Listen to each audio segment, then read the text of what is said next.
The Collapse video series is for entertainment purposes only. Do not commit acts of violence.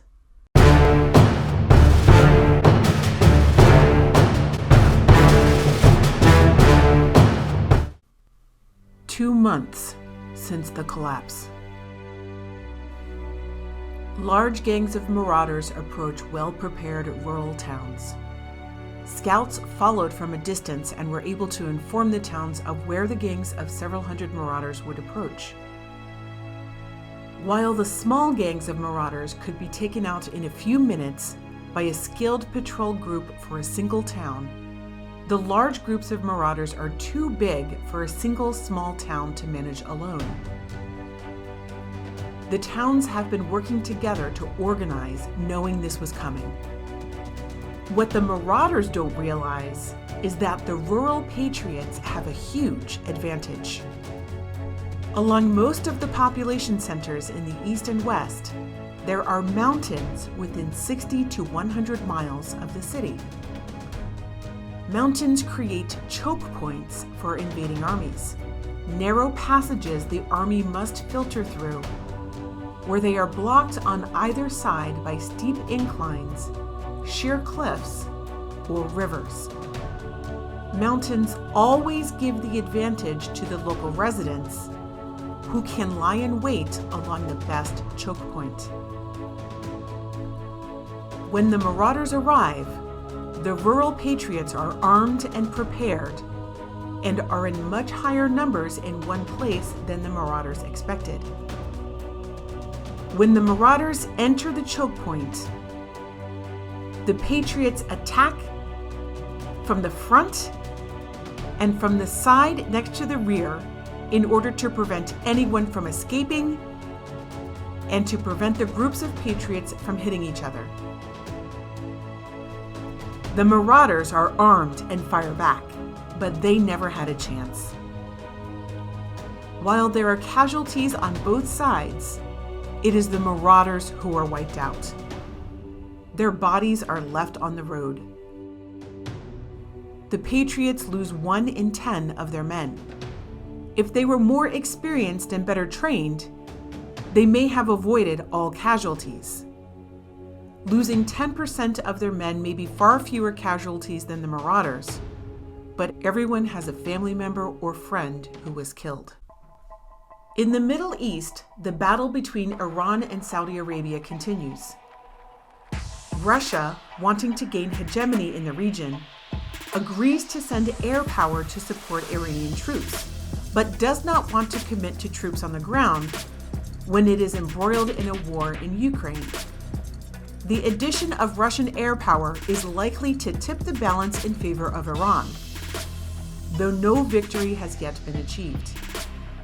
The war exacerbates the existing food crisis in Saudi Arabia. Due to its climate, Saudi Arabia had been importing over half of its food. They had stockpiled some non-perishables, but the war is preventing any more from coming in. At the same time, 40% of its population is comprised of non-citizens, mostly from India and Pakistan. It has a large illegal alien population of about 5 million, mostly from sub-Saharan Africa. As there is not enough food for everyone, the government decides to revoke the immigration status of all non-citizens. Resources will not be spent trying to evict them. They will simply be denied food. Customers at grocery stores and restaurants are turned away if they do not appear to be Arab. Rioting in immigrant neighborhoods starts immediately. The military puts down the uprising by force.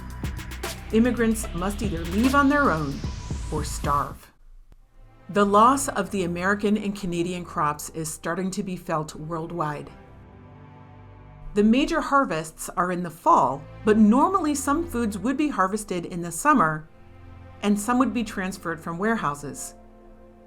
There has been no movement of agricultural products out of the US or Canada for 2 months. Countries like China, Russia, and Germany are stockpiling all the foods they can get a hold of. India, Pakistan, Indonesia, and Bangladesh tried to stop or slow the export of foods out of their countries, but the black market is too powerful. Starving masses begin migrating to the farms where the food is produced. They go into the fields at night to steal crops right from the ground, but the farmers are there to fight them. Sometimes farmers are killed and crops are trampled. This further exacerbates the crisis. The attacks on the farms doubles the number of people these countries can no longer feed. Refugees from Pakistan start migrating to Iran despite the war. From India and Bangladesh, they get on boats headed for Australia and Brazil. From Indonesia, they set sail for Thailand. The protector had declared to all of his administration that the press should not know about the cyber attacks on the grid, but there is a leak. Someone tells a reporter who informs the public. Normally, news of cyber attacks against the grid are met with apathy by the public. But after what happened in North America, this news is taken extremely seriously.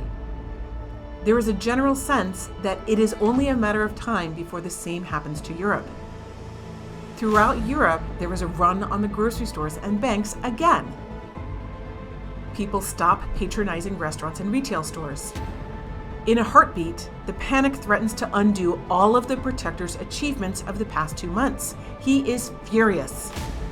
The protector declares that the media reports about cyber attacks are a fabrication designed to attract an audience and that the fabrication has caused a dangerous panic. He declares that the press should not be allowed to print things in an ongoing emergency that could compromise safety and security, and that to have done so was criminal. The reporters who first broke the story are arrested for causing a public disturbance. In order to protect the public safety, the protector sends safety officers to all major media outlets to offer guidance on what stories can and cannot be published or broadcast. Smaller media outlets are given the news that they must close as the government declines to send a safety officer due to the outlet's size. Social media sites are shut down as they are too difficult to monitor. All remaining media outlets publish stories declaring the reports of cyber attacks to be a hoax. Panic in the public subsides and prosperity resumes. In Britain, locals in the countryside form patrols to prevent theft of food. Individuals from the cities form small groups to steal from the countryside together. The government responds by declaring that the thefts are occurring because people are starving, and the most moral thing to do is to simply give food to the urban poor, regardless of immigration status. The military is sent to the countryside to commandeer food from the local farmers and distribution centers, a move that is very unpopular with locals. The local patrols are declared unnecessary and dangerous. Anyone suspected to have been patrolling with a firearm is arrested. Brazil has been doing much better than other nations. It is a net food exporter and a net oil exporter. The increase in food and oil prices have been a boon to the Brazilian economy, softening the blow of the global economic collapse and the run on the banks. Brazil's relative economic stability and food security have become known. Millions in Mexico, Central America, and the Caribbean, desperate to escape the food crisis and civil unrest, determined to make Brazil their destination. Some come on foot through Colombia, but most get on boats. The influx of refugees starts as a trickle, but quickly turns into a flood. 10,000 are arriving per day. The government decides to try to absorb the refugees, as the majority of Brazilians want to show compassion for the starving arrivals. Unfortunately, in among the refugees are the drug cartels and gangs that had been causing havoc in Central America. They too were out of food and wanted a place to go. They will recommence business as usual after they get settled in Brazil. China has a protein problem. It had been relying on imports of soybeans from the US and Brazil to feed its pig population. Pigs are the most commonly consumed meat in China. About half the imports of soybeans were lost when the grid went down in the US. It has increased its orders for soybeans from Brazil, but that won't make up for the shortfall. The government orders half the pigs to be slaughtered in the next 30 days. Better to eat them or preserve them when they are still fat than to let them get thin. This will create a temporary glut in the pork market, driving prices down. If the markets were allowed to work, then in the shortage that followed, prices would go up much higher and the pig farmers would come out even in the end. But it is expected that the government will introduce price controls during a shortage, preventing the pig farmers from recouping their losses.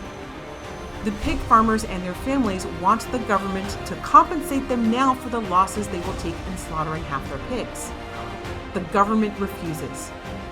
The pig farmers revolt. The revolt is crushed by the government. The pigs are slaughtered. In the immediate term, this decreases the price of meat, temporarily decreasing tensions among the people. In Indonesia, the government begins demanding 5% of any food or oil that is being transported through the Strait of Malacca. The Strait of Malacca is one of the most important shipping channels in the world. Before the collapse, 25% of the world's goods sailed through that strait. Going from the Indian Ocean to the Pacific Ocean, avoiding the Strait of Malacca means sailing another 1,000 miles. Because of the Indonesian shipping tax, ships simply sail through the Malaysian waters in the strait instead of the Indonesian waters. Indonesia sends its ships into Malaysian waters to collect the fee.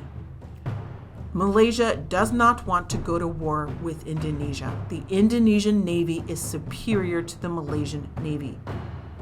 Malaysia makes threats to Indonesia, but for the moment takes no action. China and Japan consider carefully how to handle this. The Indonesian tax is unacceptable. The power dynamics in the region are rapidly shifting. Both nations are coming to terms with the fact that a new comprehensive plan for regional power must be developed. If you would like to see an ad-free version of these videos, go to my BitChute or Brighteon page. Even with the ads, there is not nearly enough revenue to support continued production of the series. Please consider supporting me on Subscribestar or click on the PayPal link in the description.